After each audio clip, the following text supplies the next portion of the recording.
Leftist gets schooled after he steps up to the plate to debate Charlie Kirk on race in America. This is going to be a good clip, guys. I think you're going to like it. This whole issue of race in America, there's an obvious correct side to it, whether it's morally, logically, politically, all of the above, okay? It is such a cut and dry and clear issue, yet you have so many people on the left who are completely brainwashed about it. They think that we have, I don't know, like a bunch of Ku Klux Klan members running around ready to just terrorize all the black people in the United States.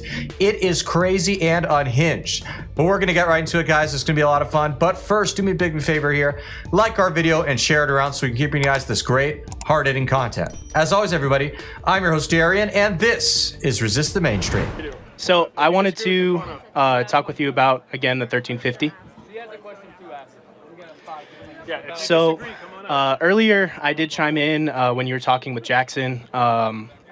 You said 2020 with the George Floyd protests that nobody was talking about the nuclear family, which I think that they're separate issues. Okay, but that's fine. But can you first acknowledge that no one was talking about the nuclear family? Yeah, 100%. Okay, great. Why do you think that no one ever talks about the nuclear family at all publicly? Maybe a lack of importance. And I mean, obviously, it's very important that, you know, you have a father and a mother growing up. That's very crucial to childhood. We agree. Yes. But to get to my point, in 2020 with the George Floyd protests... Riots. Riots or protests, depends. Were they riots or protests? All right, well, we disagree on that, but to get to my point... Sure. To get to my point... Were they mostly peaceful? I believe so, yes.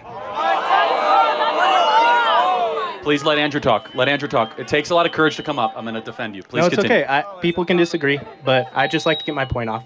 A report by Axios, a very left-wing source, showed that there was at least $1 to $2 billion in damage caused by these riots during the Summer of Love back in 2020. In other words, they were the most expensive insurance payouts for rioting in American history. Ever. Mostly peaceful, huh? Yeah, right. As far as the nuclear family not being important, yeah, spoken like a man who lives in a country that is #1 in single parenthood. It's quite clear that we as Americans don't understand how damaging it is to not have a nuclear family, given that we are arguably the worst in the world at it. It only makes sense. So I think police brutality and the nuclear family are two separate issues, okay? So I think that there's over-policing in black neighborhoods. Would you agree? Not even close. Under-policing, actually. And don't take my word for it. Again, like half of all murders in Chicago aren't even solved. That's bad, right? Okay, but that's Chicago, okay? Well, but again, about only 60% in Baltimore are solved. It's across the country. But Chicago is America's third largest city, New York, LA, Chicago. Let's just pause right here. In order to solve murders, you need detectives, which are police officers. So we should agree that if you commit a murder, we should find out who it is, right? Yeah. Okay. So half of all murders are not solved. You could fact check me on this. Chicago murder solve rate 50%. You guys can all fact check me on this. So should we need more police then? I never said I disagree about defunding the police. No, but you said over-policed. I don't think we have enough. So show me an example. Show me a city where we have too many police and be specific. Well, I can't come up with any specific example. Well, but you said that we're over-policed. You got to give me some specifics. It can't be an abstraction. You got to tell me the city in America that is over-policed, because I'd be interested to know about that city. Well, like I said, I don't have any specific examples, but I'm going to pivot. Because it doesn't exist, though. I'm going to pivot really quick, if that's okay. Before you pivot, I just want to teach you something, Andrew. It's easy to say that you're over-policed. You got to back up the data. There's no incident in the country of any city that's over-policed. It does not exist. We have a police staffing shortage in this country. We don't have enough police, but please pivot. Okay. If you look at the data, and also, you know, I hate even saying look at the data, it sounds so stupid, observe real life, you'll see that most regular black people who just want to live decent lives, especially the ones who live in poor communities, actually want more policing and generally oppose defunding the police. We had plenty of surveying to show this during that Summer of Love and all those ensuing riots back in 2020. Most regular black people said, enough of this crap. This is ridiculous. You know, can't get to work, feeling unsafe, whatever it might be. They want the cops there. Over policing, since when? It doesn't even make sense. To get back to my point, I think police brutality and the culture, black culture, is two separate things. I think police officers kneeling on someone's neck for 9 minutes is a completely separate incident. What was George Floyd's cause of death? Asphyxiation. Actually, the original medical report by the Hennepin County Examiner said that it was a drug overdose. Did you know that? But that was hired by the state. An independent coroner reported that it was asphyxiation. You might be right, but if you guys love truth, you should go and dive into the Derek Chauvin court documents. There's a lot more to the George Floyd situation than anyone ever told you. It really is, and it's a great video. And I'm not even, you might be right, but there's so much more to that circumstance of George Floyd that was overdosing on drugs, right? That also, did you know that what Derek Chauvin did to George Floyd was actually in the police manual training? It was completely justified and was trained by his superiors to do. Now, let me ask you a question. How many unarmed black people, on average, are killed by police a year? Well, I'd have to look up that statistic. Guess. Probably over 50%.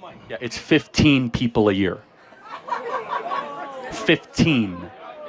And that's not my number. That's the Washington Post that came up with it and did a national crime survey. And they even were generous, and they said unarmed, meaning you had a weapon nearby or you had a knife that you dropped. So you're talking about police brutality for an incident that happens 15 times a year in a country of 350 million people. It's completely true, and something that Charlie doesn't mention is that if you look at the stats and studies and whatnot, and there are studies on this, a cop is far more likely to be killed by a black person than a black person is to be killed by a cop. Like, it's not even close, to the tune of over 10 times. All right, and you can look into this. I promise there's data out there on that. This whole thing is a made-up, fictitious narrative that's essentially pulled out of thin air. How come? My question to you then: how come you see it so often on social media? Because that's a good question, Andrew. Because you're being propagandized. You're being brainwashed is the name of this tour, and I'm here to tell you that you see it, so you actually don't see it as often as you think. This is emotional targeted videoing to have you think that something exists when it doesn't. We look at the data like, oh, it's 15 times a year, and it's even lower than that. But do you know what does happen a lot every single year? Is that there's over 100,000 drug overdoses every single year. We don't talk about that.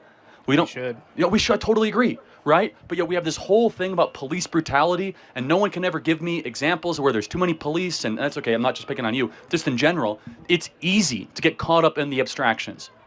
It's easy to get caught up in the parade and in all the bedlam. But when you dive into it, you realize that it's all brainwashing. And it's It's totally true, and not that I like to get too into the facts because, people can counter with all kinds of things, but to give you an example of how people can manipulate statistics to fit an agenda, someone could just as easily reply to Kirk, well, but yeah, sure, it might be a small number, but at the end of the day, black people are 3 times more likely to be killed by police than white people. So obviously, racism, right, in the context of a police interaction. And there's a very simple answer to that. Well, what percent of the population commits over half the murders? The answer is, it's 13%, or really, 6 or 7 if you think about it, because it's mostly men, right? In any skin color committing murders.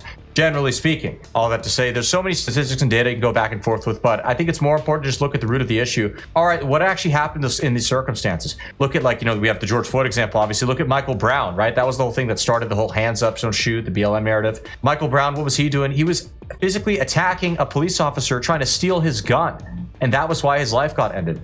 And then you have this whole narrative, oh, he's an unarmed teenager. Really? Not that simple. I guess what I would say in response to that is when you do your own independent research, you can find data to skew in any direction you want it to. But it's the Washington Post. I'm not just making this stuff up. This is I'm using left-wing sources here.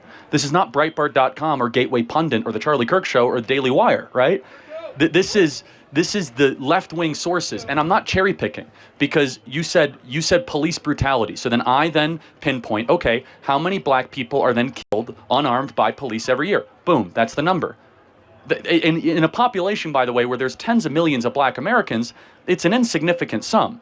True. And you know that more kids are killed in urban violence going to school or walking to the playground than blacks are killed by police? Yet we don't talk about that as much. The question then is why?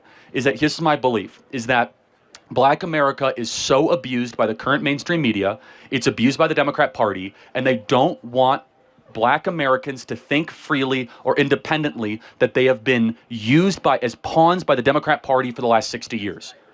That's exactly what is happening right now, and I pray people are starting to wake up. A final thought, Andrew? I guess I don't really have anything. That's okay. I encourage you to do this. Fact check me later. Find out what the unsolved murder rate is in Chicago. See if Charlie Kirk was right. Look at the Washington Post crime database and find out, was it really 15 unarmed blacks that were killed by police year by year? Sometimes as low as 8, sometimes it's 20, so the average is about 15, okay? Go and look at The Biggest Lie Ever Told, the George Floyd documentary. Go look at the original Hennepin County medical. Don't just take my word for it. Do that research. And in that research, if you're like, oh, dang, I was lied, use that as what we call taking the red pill. And you'll see how deep this rabbit hole goes. Amen. Thank you. Amen. Appreciate it. Can I shake your hand? Yeah, God bless, man. Thank you. Thank you, Andrew. Give it up for Andrew. That's not easy to do. Well, everybody, that wraps up the clip for today. What'd you think? You know, I personally enjoyed it. I thought that guy there was a gentleman. You know, he's clearly a little misguided. But what's more important is that he has an open mind. He's willing to listen to other perspectives. And I have a feeling that's going to lead him down a very good path, one where he becomes very informed in time. So God bless him. With all that being said, everybody, thank you so much for tuning in. As always, please be sure to comment below. Let us know what you like about the clip, what kind of stuff you want to see in the future, and we'll see everybody again soon. God bless.